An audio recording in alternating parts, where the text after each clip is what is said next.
Before we get into today's episode, I want you to think about something for a second. Have you ever felt like you're doing all the right things, working harder, learning more, hiring people, investing in marketing? Somehow everything still feels harder than it should. Like your business is growing, but it's also getting more complicated. Your message isn't landing the way you want. Your team isn't fully aligned. Deep down, you're wondering, why does all of this still feel so unclear? What if the problem isn't effort? What if it's not strategy either? What if the real problem is clarity? Today's guest is someone who didn't just study this idea, he lived it. Bruce Ashford went from building a career as a professor to losing everything at his lowest point, battling PTSD, addiction, and having to completely rebuild his life from scratch. And what pulled him out of that wasn't some complex system or breakthrough tactic. It was clarity. Clarity about what he could control, about who he was, and clarity about what actually matters. In this episode, he applies that same principle to businesses, helping founders and organizations cut through noise, fix their messaging, align their teams, and grow without scaling chaos. Because the truth is, the same lack of clarity that can quietly unravel a life is the same thing that's holding most businesses back.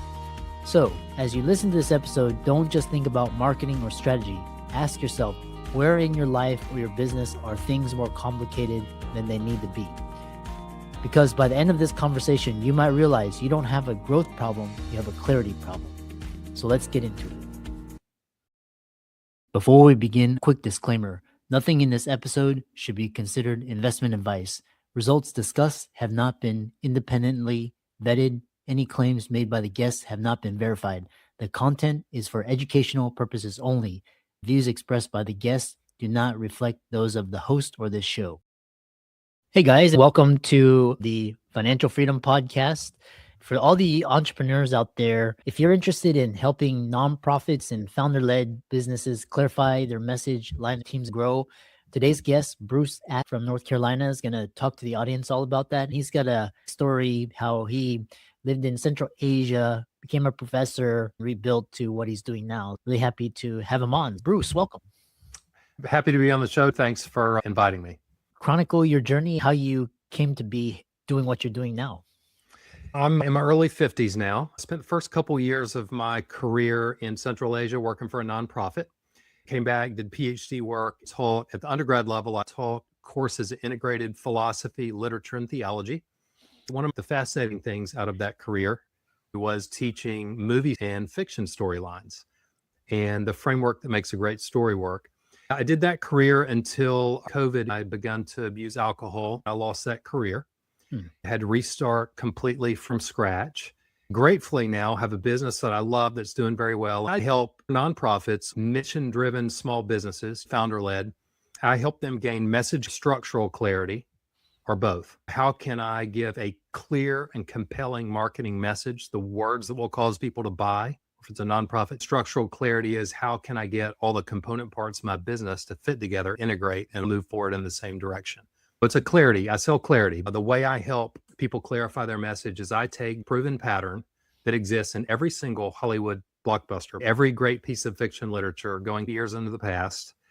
I take the elements of those great stories. I use those elements in the marketing message. It's worked for years and it still works today. We'll dive more into how you use stories and clarity in businesses. One thing we are incorporating into the podcast is more narrative driven. You talked about the lowest point. What were the causes of that? Was it dissatisfaction? Was it fear of failure or fear of success? Yeah. What were causing you to go to the lowest points? There was a crisis that began occurring. It re-triggered PTSD symptoms. I had things happening in my body and brain that were out of control. I was warned there's a bad combination between PTSD and alcohol. I didn't take the warning because alcohol was a good, quick solution. It calmed the symptoms immediately. It was a bad choice, and I made that bad choice over and over again until I found that the thing that was helping me had enslaved me. That was a causal factor. In the aftermath, I turned to a 12-step program. One of the things they have you do in a 12-step program is to do what they call a rigorous moral and spiritual inventory of your life. Get clarity about your inner life, your body, that combined and coalesced to make you think that alcohol is a solution. If you take the process seriously, it's a pretty serious one. I gained clarity about myself and my life, even physiological things. Got a PTSD therapy, 6-week intensive, went off to camp, got a brain-based therapy. That process of gaining clarity about myself and who I am was a large part of the way toward the solution. There's an analogy with my business. What I help nonprofits and businesses do is to take a rigorous inventory of their messaging, of their overall business, to know what's really happening, who they really are, what they really want to do. That's half the victory. That's the personal and my business story combined. One of the big themes of the podcast is leverage. And what I found very inspiring is that you rebuilt to what you're doing now to having significant impact and meaning. What was the leverage mindset or things you did to help you rebuild and ultimately get you to where you are today? I'll be honest with you. I'm a complex guy who tends to overthink. I went and did a PhD. I love the life of the mind. One of the biggest mindset things I needed to build back my life was simplicity. Things that are very basic. It's the most basic things, the right things, that turned my life around. I had encapsulated the first 3 lines of Serenity Prayer. Grant me the courage to accept the things I can't change, the serenity to accept the things I can't change, the courage to change the things that I can, and the wisdom to know the difference. Most of the things in life I can't change. My past, what other people think about me, what other people do to me. There's a lot that can't change. If I can free myself from worrying about that, it increases my mental bandwidth. I worried way too much for my whole life. When you free yourself from worry, it increases your bandwidth. That leads to the second line of the Serenity Prayer. Well, all of a sudden, I've got a lot more mental and emotional bandwidth. What are the things that I can change? My response to life. I took a look at what I want my life to be over the next 30 years in relation to my family, friends, business, my financial security. Then I made myself a 3-year target and a 1-year plan. I've redone that every year since. Quick pause here. If this episode is making you rethink how your income is structured, that's intentional. Information doesn't create freedom, structure does. At the end of this episode, I'm going to show you how to diagnose whether you're building leverage or just scaling complexity. Let's get back into it. Moving on to founding the Ashford agency, how do StoryBrand and Small Business Flight Plan Advisor help organizations persuade their audience, save enormous amounts of money on marketing with little or no results? We'll start with marketing. StoryBrand addresses directly. Marketing has expanded and has 12 to 15 areas of specialty. You've got graphic design, user experience, web building, web management, CRMs, social media, many areas. Marketing firms had to expand expertise in all areas. One of the negative byproducts is they rarely have genuine expertise in messaging. The words that a business leader uses that convince people to buy, first impressions are visual. Commitments to act are based on words. StoryBrand says, look, I'll put it in my own words. People are 20 to 22 times more likely to understand, retain information that's delivered to them via narrative. The human mind is built to understand things in terms of stories. The story that's most important for any given business or nonprofit is not their own story. It's the story of the customer. The marketing message follows 7 things that happen in any great Hollywood movie. The first thing you have is a hero, the main character. That character always wants something pretty badly. The second thing is that the hero faces a problem that he can't solve on his own. The problem has external manifestations. Say it's the guy who wants to win the hand of a girl. He doesn't know how to do it. She has a fiance. Or the war fighter who has been captured behind enemy lines and needs to break out. The internal problem is how it makes him feel. Terrified, frustrated, sad, depressed. Then very soon, the hero meets a guide. The guide shows 2 things: empathy, I understand how you feel, and authority, credibility. I can help you because I've done this before.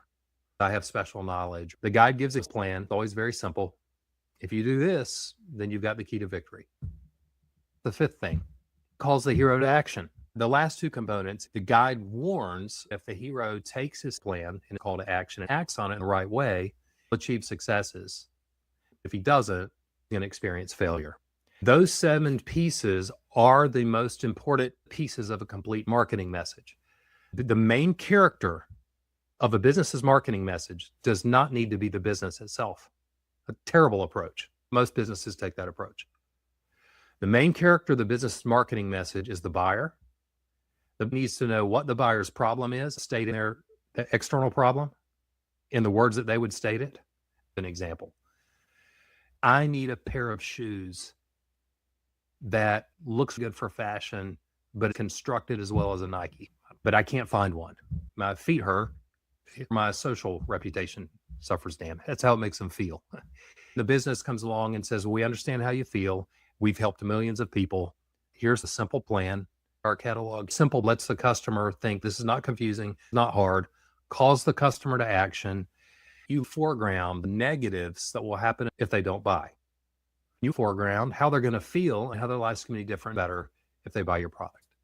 These are the elements of a complete marketing message. Most businesses have incomplete message, make themselves the hero of the story. It's a big problem. They never foreground the problem as the customer feels it. They never say it on their website. It's positives and the negatives that come from the customer's experience. That's what StoryBrand addresses, whereas StoryBrand addresses message clarity. Small Business Flight Plan brings structural clarity. For small businesses that aren't fully staffed with a full staff, it's difficult to tie together the 6 components of a business: leadership, marketing, sales, product optimization, overhead and operations, and then cash flow. I help get clarity on those 6 components. We assign ownership to them, get them all moving in the same direction. You mentioned why organizations lose clarity as they grow. Once they implement this, how do smart leaders get it back? Once you have clarity, you know what to do, how much energy to allocate to various things. Your cash flow is better. You've got freedom to invest back in the business. Clarity compounds over time. The problem is that for a CEO, they're wearing many hats, so busy to devote a full day or 2 to an intensive to gain clarity. Never occurs to them. But the time investment is worth it because clarity is half the battle. Lastly, how did your journey through the depths of sobriety reshape how you think about leadership in organizations? In recovery, you're asked to do a rigorous inventory of who you are, how you respond to life. You choose to respond better. That's one way. A second thing being in the recovery community has done, having failed in a big way and felt powerless, has helped me to have empathy for other people. Everyone I'm interacting with is a human being trying to make it forward in this world with their own set of problems. Empathy is really important. That's been a big change for me. Clarity and empathy. Amazing story. How can people connect with follow and find out more about you? One through LinkedIn, the other through my website, www.theashfordagency.com. I would love to hear from you. Reach out via the contact form. Excellent. I really enjoyed this conversation. Keep up the great work. Thank you, Christopher. Thank you for having me on the show. Let's zoom out. If you're a physician, founder, or high-income professional, and you feel like you're working harder every year, but not structurally freer, you're not alone. The mistake isn't effort, it's architecture. This show exists to help you convert expertise into scalable leverage, faster and with fewer expensive missteps.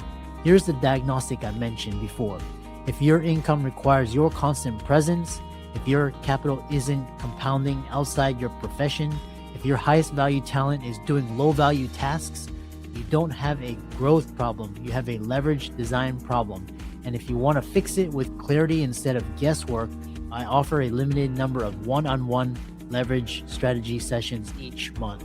We audit your income model, capital deployment, authority positioning, and structural bottlenecks, and design your highest return move. If you're serious about compressing years into months, the link to apply is below.